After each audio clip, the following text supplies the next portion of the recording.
होता है? क्या होता है इरिगेशन? क्या होता है बताओ?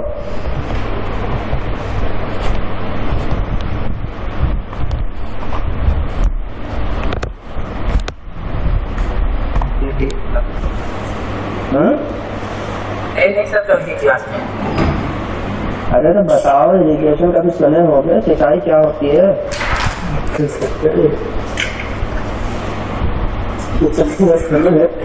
तो वो खेतों में जो होती है ना, खेतों में क्या होता है? सिंचाई। सिंचाई खेतों में होती है? क्या होता है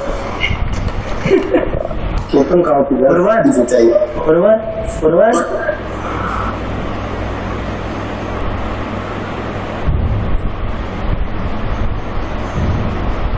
अभिषेक उर्वर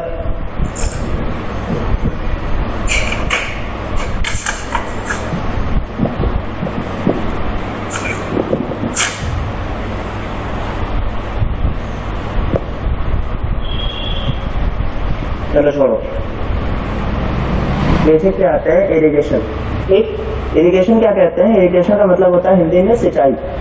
जब पेड़ पौधों को उनकी ग्रोथ और मैच्योरिटी के लिए एक हम आर्टिफिशियल तरीके से पानी प्रोवाइड करें, उसको हम कहते हैं इरिगेशन। मतलब when we provide water to plants through artificial methods for their better growth and maturity, it is called irrigation. इतने में किसी को डाउट डेफिनेशन में? सबका क्लियर है ना? भूपेंद्र समझ में आ रहा है? सर आ रहा है। ठीक, उसके बाद बात आती है कि ऐसा क्या हुआ कि हमें इरिगेशन करने की नेसेसिटी हुई, ठीक, जरूरत क्यों पड़ी हमें इरिगेशन करने की? तो देखो, इरिगेशन बेसिकली क्या है? इरिगेशन मैंने बताया ना कि प्लांट्स को वाटर सप्लाई किया जा रहा है, तो पानी सप्लाई कर रहे हैं, उसका मतलब नेसेसिटी वहीं से आ रही है ना कि या तो जो नेचुरल तरीका है उससे पानी प्रॉपर तरीके से नहीं मिल पा रहा है।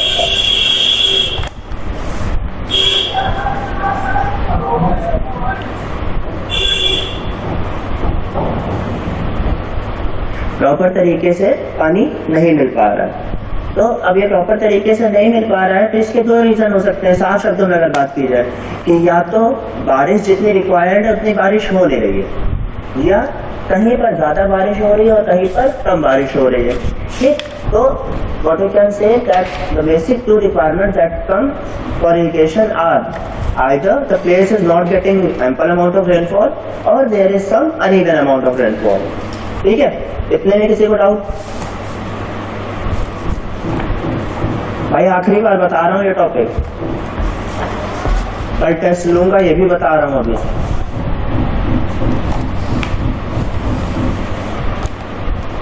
हो गए क्या सब? सो गए।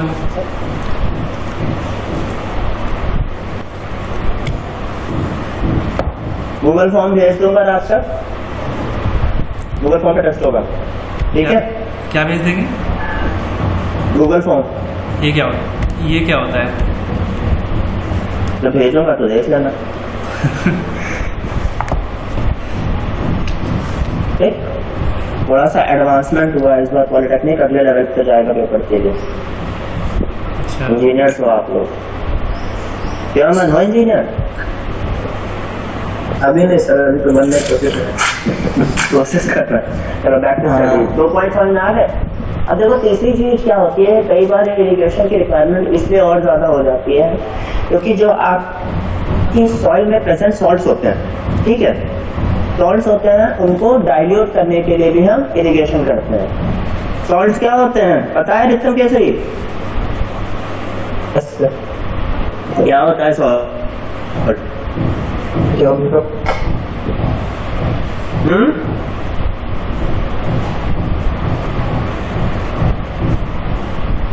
किसके हवा घुसी जा रही है भाई?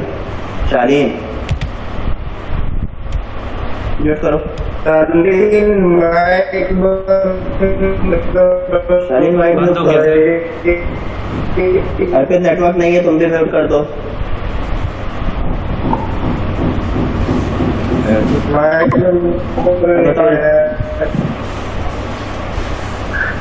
मेरा म्यूट है सर। ठीक। हाँ विक्रम, क्या हुआ सॉल्ट वाली चीज पूछे अलग अलग यस सर, इतनी तेज तो हवा आ रही थी जैसे लगा। हाँ चलो सब बताओ। सर सॉल्ट जो हम लोग सॉइल के प्रेजेंट रहता है सर, उस क्रॉप को ग्रोथ करने में सर मतलब उसको ग्रोथ करने नहीं देता है जो सॉल्ट होते हैं, क्योंकि उसमें एसिड नेचर होता है, इसलिए वो क्रॉप को ग्रोथ करने में मदद नहीं करता और उसको हमको डाइल्यूट करना पड़ता है विथ वाटर। ठीक है ठीक है। उसके बाद एक और पॉइंट जो था अपॉन रिक्वायरमेंट का, वो ये था शॉर्ट टर्म ड्राउट। ये कुछ वो शब्द जो नोट करते रहिएगा, ठीक? जो स्पेशल वर्ड्स नहीं होते हैं जो एक्स्ट्रा मार्क्स दिलाते हैं। Short term drought, short SHORT TERM term DROUGST drum.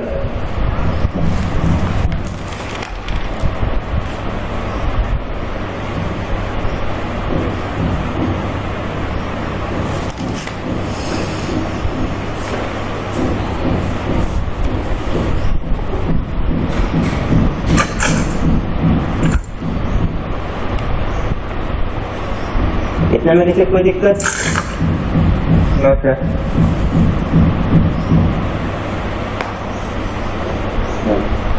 देखो तो बेसिकली ये हो गया पॉइंट्स। अब देखो इतना चीज लिख लिया है सबने, नोट कर रहे हो कि नहीं? Yes ma'am, sorry. Yes ma'am, ठीक है।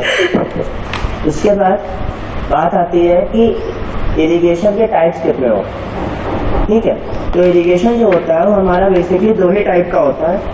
पहला होता है आपका फ्लो इरिगेशन और दूसरा होता है लिफ्ट इरिगेशन। कौन कौन सा होता है? फ्लो और लिफ्ट। फ्लो और लिफ्ट। बाकी लोग नहीं है क्या? भूपेंद्र लेफ्ट कर चुके हैं। तो उसका नेट खत्म हो गया, मेरे पास फोन आया था। अंकित वर्मा,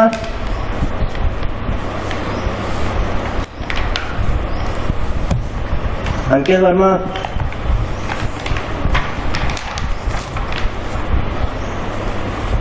रामायण प्रजापति, कैमरा ऑन करो। अभिषेक तुम भी कैमरा ऑन करो, सारे लोग कैमरा ऑन करो। शॉर्ट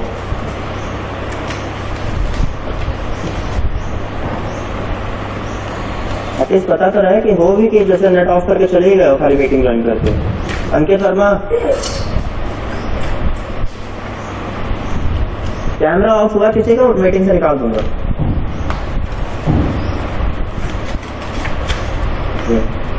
ठीक, तो यहाँ तक चीजें क्लियर है। अब देखो दो तरीके का इरिगेशन मैंने बताया, पहला है फ्लो, दूसरा है लिफ्ट। लिफ्ट इरिगेशन अब उतना ज्यादा वाइडली यूज नहीं करते हैं क्योंकि उसमें वर्कलोड ज्यादा होता है। फ्लो इरिगेशन के अंदर 5 तरीके के आते हैं, ठीक? 5 तरीके में पहला तरीका जो था वो आपका क्या था? डायरेक्ट या पेरिनियल, ठीक? तो पेरिनियल नॉन पेरिनियल के अंदर हमने कल ही बात की थी। अर्पित पेरिनियल और नॉन पेरिनियल क्या था बताया था ना कल?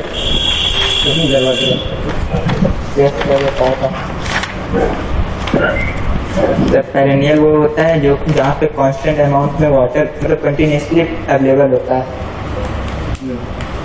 और नॉन पेरिनियल वैसे जो जहाँ पे वाटर अवेलेबल मतलब ना हो, मिनिमम हो। अर्पित सही से बताओ क्या कह रहा है ये लड़का?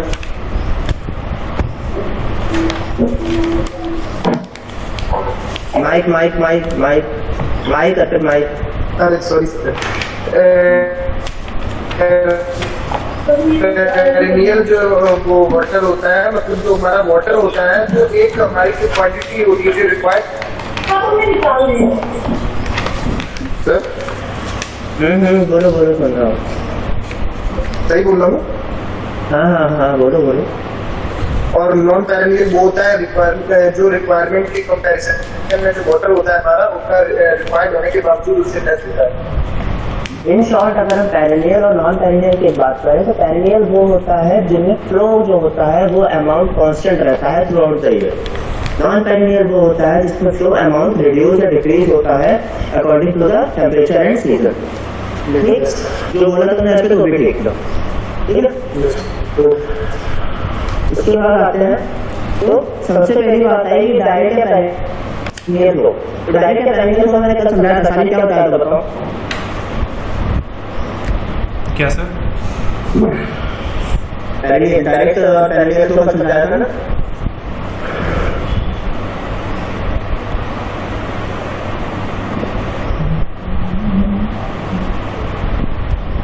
याद नहीं सर।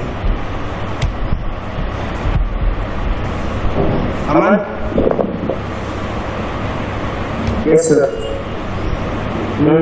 सर इसमें जो सर डायरेक्ट हमारा फ्लो होता है, इसमें सर जो हमारी लीवर होती है, जैसे किसी लीवर में फ्लो हो रहा होता है, उसमें हम एक डैम या वेव सर कंस्ट्रक्ट करते हैं, और जो डैम या वेव होता है हमारा, उसमें सर स्टोरेज कोई हम लोग कंस्ट्रक्ट नहीं करते हैं। तो सर इसमें जो अगर हम साइड से अगर मेनली इसका मैग्नीट्यूड स्लो मतलब लेस होता है बाकी डैम या स्टोरेज वाले कंपेरिजन में, तो इसलिए इसमें कम से कम मतलब जो भी सर 2 या 3 वो कैनाल एडजस्ट हो पाती है। तो सर उसी उसमें ही ये डायरेक्ट कन्वर्ट मतलब डाइवर्ट होगा कि वाटर फिर सर सप्लाई होता है, ये होता है डायरेक्ट फ्लो। Okay, good. कुछ और कहना चाहोगे?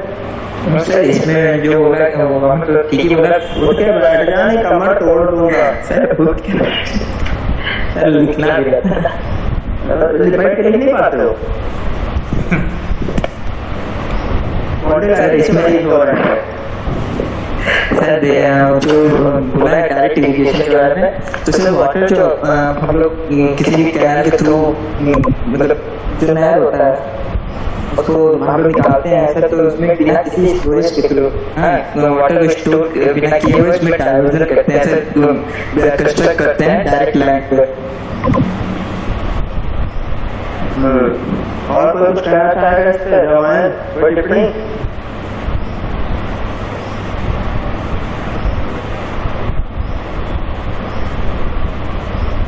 बोलिए, माइक ऑफ कर दिया, आवाज ही नहीं आई है।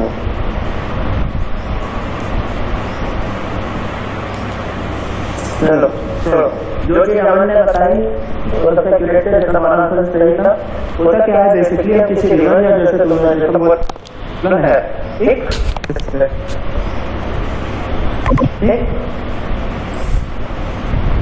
तो उसमें क्या करते हैं,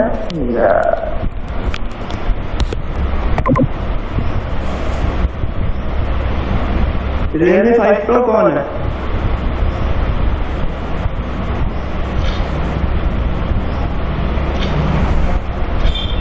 रियलमी 5 प्रो अंकित कितने जगह से ज्वाइन कर रहा हो बेटा?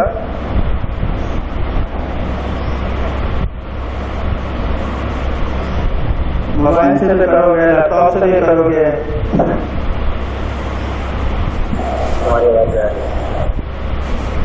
एक जगह से नहीं दे रहा है।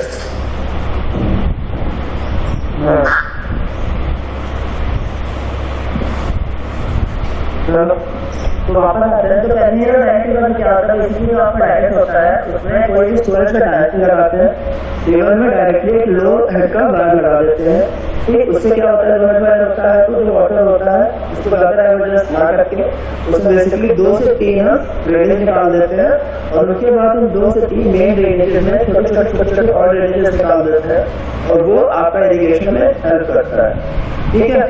इतनी चीज किसी को डाउट नहीं होना चाहिए। इस टॉपिक को रिपीट नहीं करूंगा, जो नहीं आ रहा है वो ना आए। फिर बात आती है स्टोरेज इरिगेशन की। स्टोरेज इरिगेशन में क्या होता है कि इसमें जो डैम बनाया जाता है उसकी हाइट पहले से डिसाइड की जाती है स्टोरेज एलिवेशन कर्व के अकॉर्डिंग, ठीक। स्टोरेज एलिवेशन कर्व, और बेसिकली ये डिसाइड कराता है उसकी हाइट कितनी होगी, वाटर की रिक्वायरमेंट वहां पर कितनी है, कौन सी क्रॉप आपको ग्रो करनी है, फ्लो ऑफ वाटर कैसा करना है, ठीक है। तो बेसिकली क्या हो रहा है कि वहाँ पे पहले और दूसरे में क्या डिफरेंस आया, पहले में आपका स्टोरेज नहीं हो रहा है, दूसरे में नाम से क्लियर स्टोरेज हो रहा है। वहाँ पे लोहेड का वायर लगा दिया, यहाँ पे जो डैम इन्होंने बनाया उसकी हाइट इस पे डिपेंड कर रहा है कि क्रॉप की रिक्वायरमेंट क्या है, कैसा फ्लो चाहिए और कितना पानी हमें रिक्वायर्ड होगा, ठीक है। आवाज मेरी ज्यादा तो नहीं बचा रही है? नहीं सर सही है। ये एकदम बराबर ना सब ठीक है बस।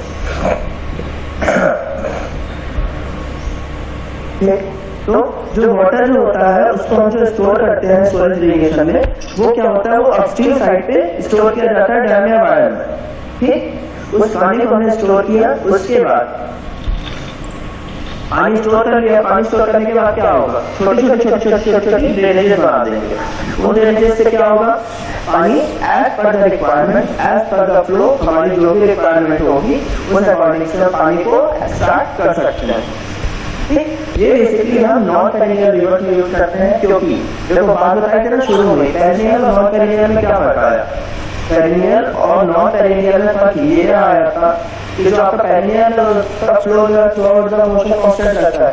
ठीक है, नॉन पेरिनियल में क्या होता है कि जैसे मान लो गर्मी आ गई तो नदी सूखने लगी, अब सूखने लगी तो पानी तो कम हो गया, लेकिन जो रिक्वायरमेंट आई हमारी पानी के लिए वो सबसे ज्यादा आती है गर्मी में। तो हम पहले से वहाँ पे एक ड्राम बना के उतना पानी पहले से मान लो इस साइड से ड्राम यहाँ तक हमने पानी पहले से स्टोर कर लिया है। अब रिवर का फ्लो भले ही कम हो, पर एट द टाइम ऑफ हमारे पास रिक्वायरमेंट पानी इतना अवेलेबल है। ठीक है, क्लियर?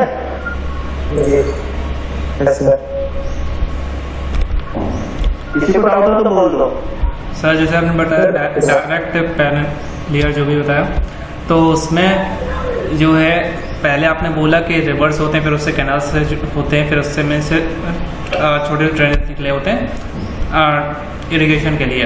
तो फिर आप बोलते हैं कि उसमें हम डैम्स बना के रखते हैं, जो आपका डायरेक्ट पैनल होता है। पहले वाले में डैम नहीं बना रहे हैं, उसमें डायरेक्ट हम मेन कैनाल से लो हेड का वायर लगा रहे हैं, जहाँ से आप कैनाल सरफेसिंग। कैनाल क्या होता है बेसिकली, पानी को बांटने का रास्ता ही तो होता है कैनाल।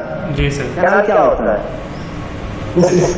एक नहर होती है जो पूरे ही मतलब सिटी से या फिर कोई भी टाउन से गुजरती है, बीच में जो है पतले पतले ड्रेनेज होते हैं, वहाँ से वो जो सॉइल होती है उसको पानी के लिए इरिगेशन सिस्टम के लिए होता है। तो बेसिकली पहले और दूसरे में डिफरेंस यही पे आया कि पहला पेरिनियल रिवर्स पे यूज हुआ, दूसरा नॉन पेरिनियल पे यूज हुआ। पहले में डायरेक्ट लो हेड का वायर लगाया, कैनाल से कनेक्ट किया और इरिगेशन स्टार्ट कर दिया। दूसरे वाले में हमने क्या किया, एक डैम बना दिया, पानी को पहले स्टोर किया, फिर एज पर द रिक्वायरमेंट हमने जहाँ पे जितने फ्लो की रिक्वायरमेंट है उसके अकॉर्डिंग से भेज दिया। क्या चीज इसमें क्लियर नहीं हुई?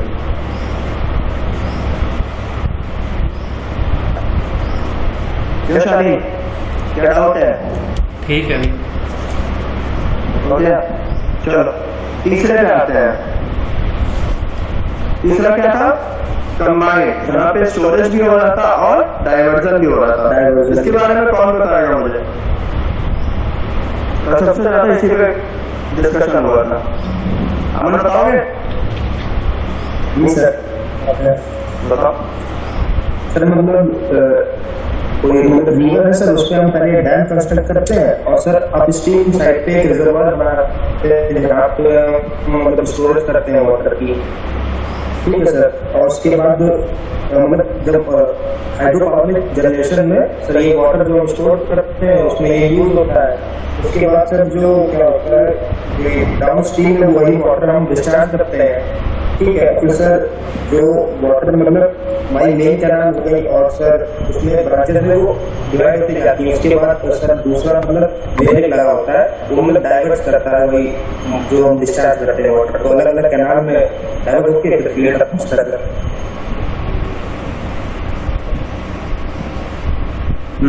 तो बेसिकली क्या हुआ कि जैसे कि हमने बोला कि नाम क्या है इसका, कंबाइंड। कंबाइंड का मतलब यहाँ पे स्टोरेज भी हो रहा है और डायरेक्ट भी हो रहा है। हमने बिल्कुल एग्जैक्टली जो बताया क्या करते हैं, सीधे से समझ लो कि आपका जो कंप्लीट कैनाल है, ठीक, एक रिवर है, उसको 3 हिस्से में बांट दिया। ठीक, पहले में आपने क्या किया, डैम बनाया, डैम के नीचे क्या लगा दिया, पावर प्लांट जनरेशन लगा दिया कि जो पानी आप स्टोर कर रहे हो उससे सबसे पहले आप क्या करोगे, हाइड्रो पावर जनरेट कराओगे। ठीक, तो पानी का एक यूज निकल गया, हाइड्रो पावर बन गई। अब वो पानी को सीधे से नीचे बहाओगे, ठीक, वो कहाँ से आएगा, अपस्ट्रीम पे। अपस्ट्रीम पे आएगा, उसके बाद वहां से आप डाइवर्जन दोगे नीचे से डाउनस्ट्रीम पे। तो क्या हुआ, पानी आपका स्टोर हुआ, यूज हुआ उसका हाइड्रो पावर प्लांट में, और उसके बाद स्टोर होने के बाद जब उसे डिस्चार्ज किया गया, मतलब पावर जनरेशन के बाद जब डिस्चार्ज हुआ, वहां से वो बेसिकली डायरेक्ट बन गया। तो नीचे आके आपने कैनाल्स लगा दिए, कैनाल्स के साथ आपका ड्रेनेज लगा दिया। चित्र बना के समझाऊं क्या?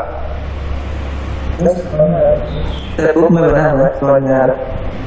इसमें कोई दिक्कत हो रही है बताओ भाई, बोर्ड पे बनाना शुरू करें, खर्चा करें थोड़ा।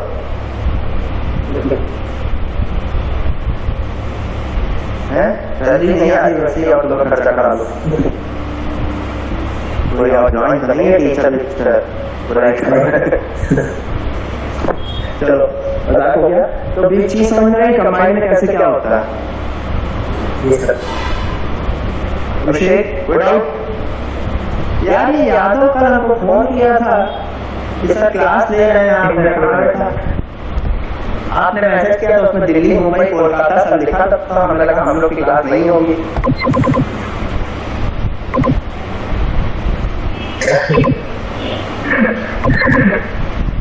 बताए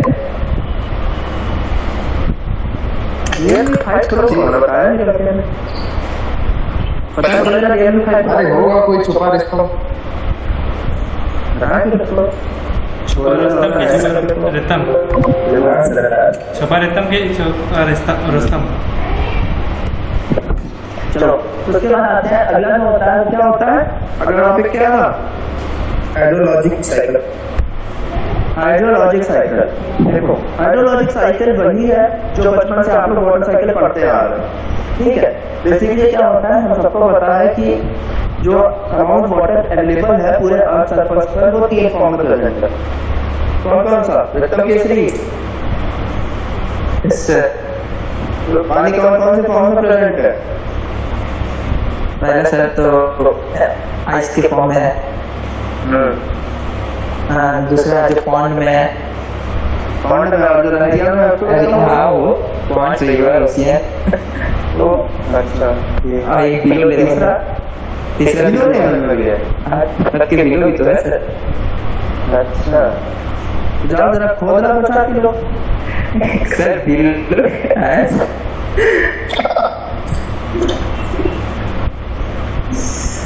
और सर स्कूल से पढ़ाई क्लाइट को भी है, कौन स्कूल से पढ़े हो? तो नीचे सरकारी में ज्यादा अच्छी पढ़ाई होती है। वाटर बेसिकली 3 फॉर्म में प्रेजेंट है, सॉलिड, लिक्विड, गैस। वो तो है सॉलिड होता है, और क्या बता रहे हो? लिक्विड और गैस क्लाइमेट बोला। अरे भगवान, हमारा इरिगेशन तो बुला लो। बेसिकली वाटर जो आपका प्रेजेंट होता है वो 3 फॉर्म में प्रेजेंट होता है, सॉलिड, लिक्विड और गैस। ठीक, सॉलिड जैसे कि इसने बताया आइस, आइस नहीं वो हमारे अर्थ पे ग्लेशियर के फॉर्म में प्रेजेंट है, ठीक, जो कि वाटर हमारे पास अवेलेबल है in seas, oceans, river, ponds etcetera. फिर बात आती है गैस। गैस क्या होता है? वेपर से जो अमाउंट ऑफ वाटर हमारे एटमॉस्फेयर में प्रेजेंट, ठीक है। चलो जनरल क्वेश्चन, टोटल वाटर जो प्रेजेंट है उसका कितना परसेंट पानी ऐसा है जो पीने लायक है? 1%। यस। और टोटल अमाउंट ऑफ वाटर में लिक्विड फॉर्म में कितना प्रेजेंट है? 25। नहीं था 2%। ढूंढना अभी यहाँ ढूंढो, क्लास कर लो, 5%। ठीक है, तो यहाँ तक चीज समझ आए। अब देखो आगे बढ़ो। हाइड्रोलॉजिक साइकिल बेसिकली क्या है? सिमिलर होती है वाटर साइकिल की। हाँ, वाटर साइकिल क्या कि बचपन में पढ़ा होगा ज्योग्राफी में कि पानी है, आसमान से बारिश हुई किस फॉर्म में पानी आया? लिक्विड फॉर्म में, ठीक। वो रिवर्स, पॉन्ड्स वगैरह में जमा हुआ, ठीक। उसके बाद क्या हुआ? सूरज की रोशनी बहुत पड़ रही है, तो पानी क्या हो रहा है? इवेपोरेट हो रहा है। इवेपोरेट हुआ तो क्या बना? वेपर फिर से ट्रांसमिट हुआ वहां पे, और उन्होंने क्या बना दिए? क्लाउड्स, ठीक। और उसके बाद फिर से क्या हुआ, दो ग्लास आपस में टकराए, फिर से हुआ प्रेसिपिटेशन। तो ये बेसिकली क्या है, ये थी आपकी वाटर साइकिल। अब इसी में ग्लेशियर राइज वाला कैसे आया, सपोज कि यहाँ पे साइड पे ग्लेशियर राइज है, धूप की रोशनी तो नहीं पड़ रही है, तो वो धीमे धीमे कहाँ आ रहा है, उसी रिवर में आ रहा है। ठीक है, इतनी चीज क्लियर है। आर्टिफिशियल नेचर बनाता है, मैजिक क्या करो। ठीक, तो क्या हो रहा है, ये पूरा वाटर साइकिल है। अब जब हाइड्रोलॉजिक साइकिल में उन्होंने क्या बताया कि बेसिकली जो आपकी अर्थ है उससे सबसे इंपॉर्टेंट तरीके की जो फोर्सेस लगती है वो होती है दो। पहला होता है ग्रेविटेशन और दूसरा समवेयर और द नियर लगती है कौन सी फोर्स,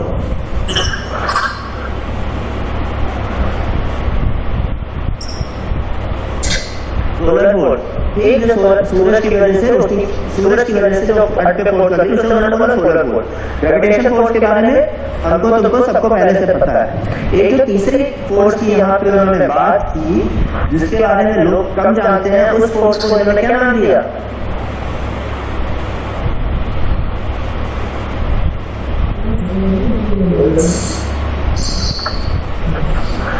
कोरियोलिस फोर्स।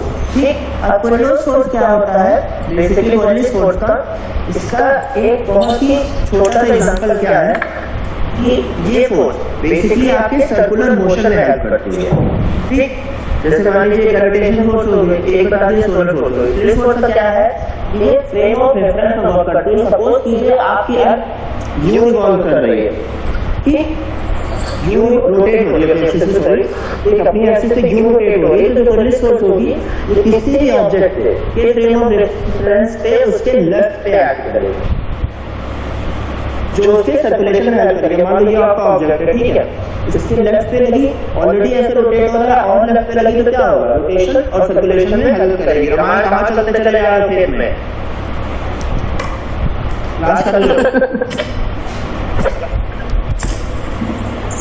मतलब नहीं है उसके ऊपर में कोरियोलिस फोर्स बदले। तो बेसिकली कोरियोलिस फोर्स किस चीज में हेल्प किया, आपको हेल्प किया इसने, आप बैक हो जाता है यार बार बार,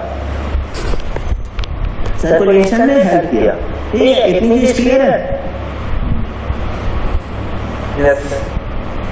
तो हाइड्रोलॉजिक साइकिल आपकी क्या हुई, हाइड्रोलॉजिक साइकिल बेसिकली आपके वाटर के मूवमेंट के बारे में बता रही है और उसके सर्कुलेशन के बारे में बता रही है थ्रू आउट द सरफेस, वो कैसे अवेलेबल होता है और कैसे वर्क होता है।